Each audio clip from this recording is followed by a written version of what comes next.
I was doing some market scanning this afternoon or this morning and looking for a potential stock to do a credit spread in using a proprietary scan that I developed.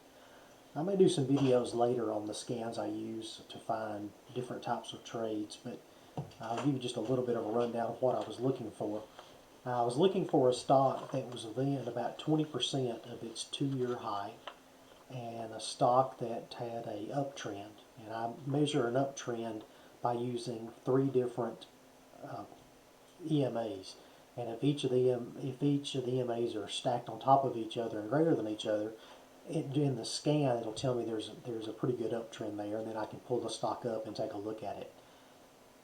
As normally happens when I'm looking for a particular type of trade to trade, I usually find a security that I want to put a different type of trade in. And this is an example of what happened to me today.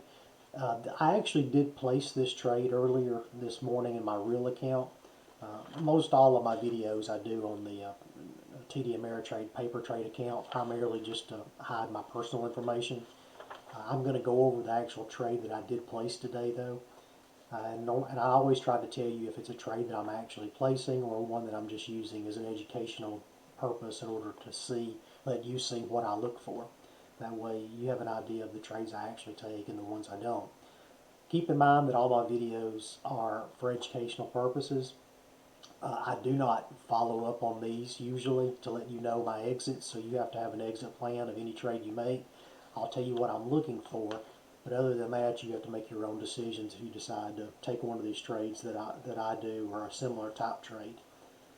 Like I said, I don't mind telling you the rules I use, but sometimes trading is like art, and you set out to do it in a mechanical manner, and then it just feels wrong, and you change. I closed a broken Wing Iron Condor this morning just because it felt like the right time to close it. It had not hit my target yet, but I had a very good gain over in about 14 days. The trade was 45 days out, and after the first 14 days were over, I had a really good gain. I just decided to close it and move on to some other trades. As I said, I was looking for a good stock to do a credit spread on, and I ran across XLY. When I looked at the option chain, I really didn't find a credit spread I liked, but I did find an Iron Condor that I liked, and so I ended up placing an Iron Condor in XLY today. And let me go over with you, what we're looking at here. This is my Bollinger Band indicators, and I'll put a link in the description below so you know how to set these up. You can set them up on any platform that lets you use Bollinger Bands. You don't have to be on TD Ameritrade. Just any place that lets you set up multiple indicators on a chart, you can use this. The first thing that I looked at as I was getting ready to set up a Iron Condor here is it was trading at about the mean. It's between the first and second deviation on the Bollinger Bands. Ideally, when you place your Iron Condor, you like to try to get really close to at least this third deviation band on your short positions. I didn't quite do that because this stock just doesn't move a lot, and also it was starting to contract here, which means the volatility had come down some. Implied volatility was about 28.29 or so when I placed this trade this morning. It's probably come down even more than that now looking at today's candle. It's a very small candle. Overall, I think this stock is going to move up. Actually, this is an ETF. I think this ETF is going to be moving up. But as long as it doesn't go over my short position on my Iron Condor, I'm fine. Now let's take a look at my EMA wave. Now this is my EMA wave indicator. I'll have a link to it below so you can see how to set this up. Again, you can set this up pretty much anywhere. What you're seeing here is it's trading right in that 21 EMA wave. So this means it's a good buy if you're thinking that the move's going to be up. It's a good buy zone if you wanted to go long, or short if you're thinking it's going to go move back down. As I've spoken about in previous videos, we try not to buy when it's over. This is a Keltner channel, 2 deviation Keltner channel. If you were looking just for a long, you try to stay away from here or a short here. This would be a good place to go long possibly. But the only thing I wouldn't like is the fact that the trend's moving down throughout here, although it would have been a good trade in retrospect. If I were actually here, I might have taken it just because of this calendar, but that's a high risk. My Iron Condors I really like because they're a lot lower risk. So I do place a lot of them, place a lot of calendars and those are probably the two that I do the most: counter Iron Condors and diagonals.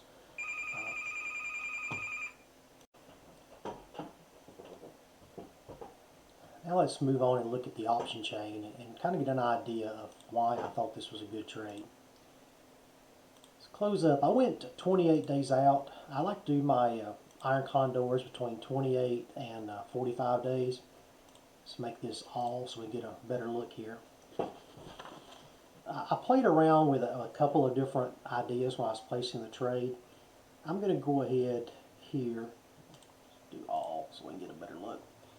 I'm going to start with the trade that I did make today. So we're going to sell an Iron Condor at the 124 call. And I did the 120, I shorted the 124 call and I took the 127 long. On the put side, I went down to 118. So I did the 118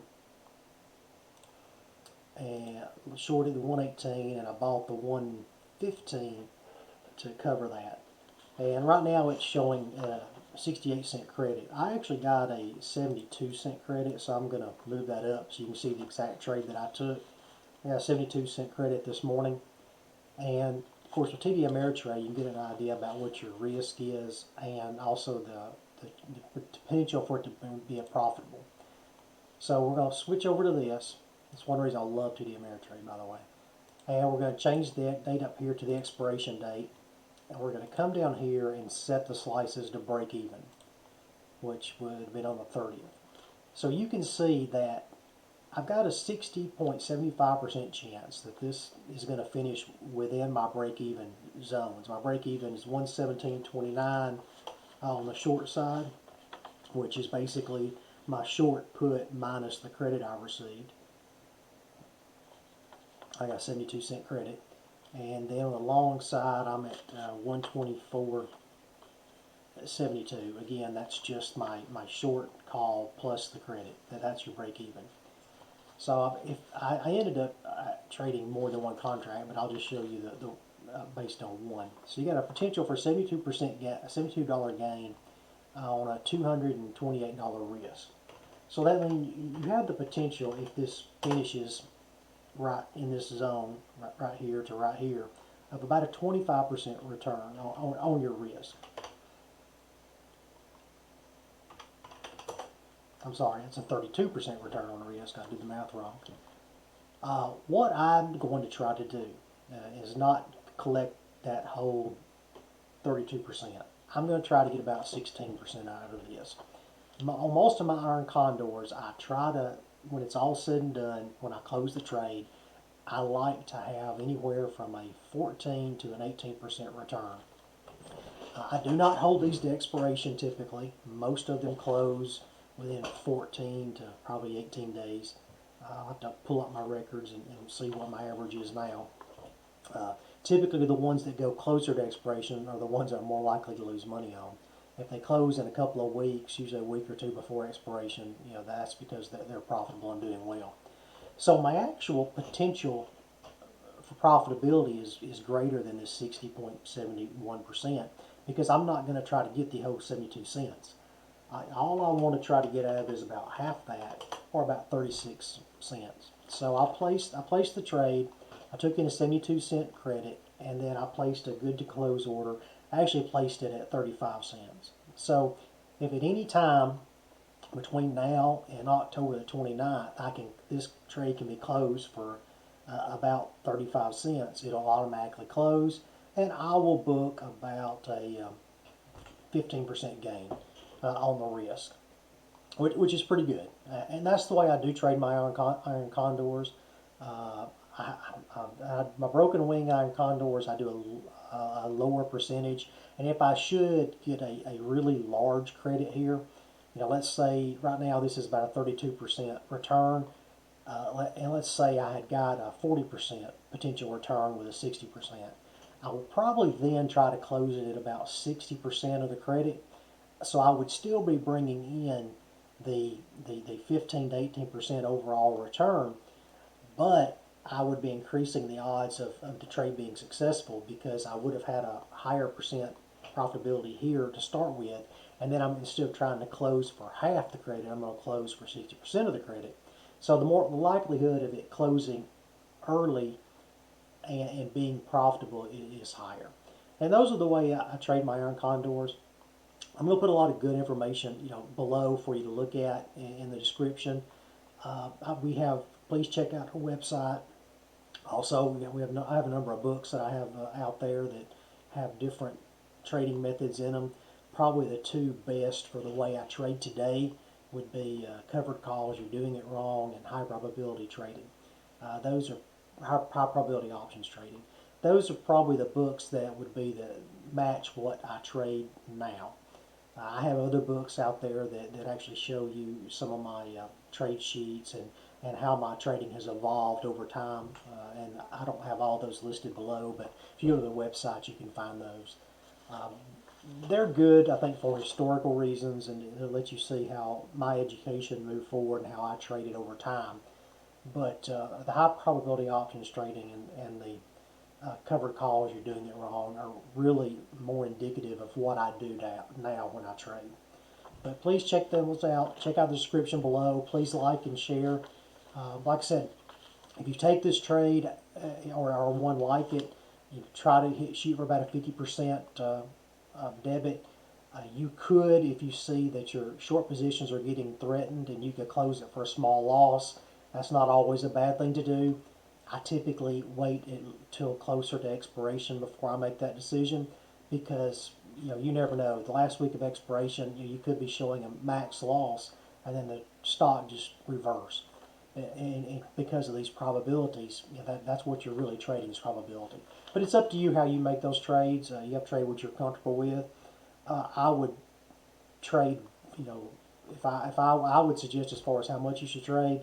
I wouldn't trade over 1% of your portfolio in these trades to start out with, and I would highly recommend using the TD Ameritrade platform and their simulated trading to place a lot of these. And because, again, it's simulated, it gives you a feel for them, it lets you see how they work over time. The only thing that I would really caution, is a mistake I made when I really got into Iron Condor trading, is I had paper traded, did really well, and then I started live trading them, did really well the first month. Second month, the market went crazy, and it really messed up my P&L because I took quite a few max losses that had not happened in my paper trading because the markets have been more unstable. So you should always set a max amount you want in your account that you want to put into these trades, and a max amount per trade. And then you should do that with any type of trading you're doing.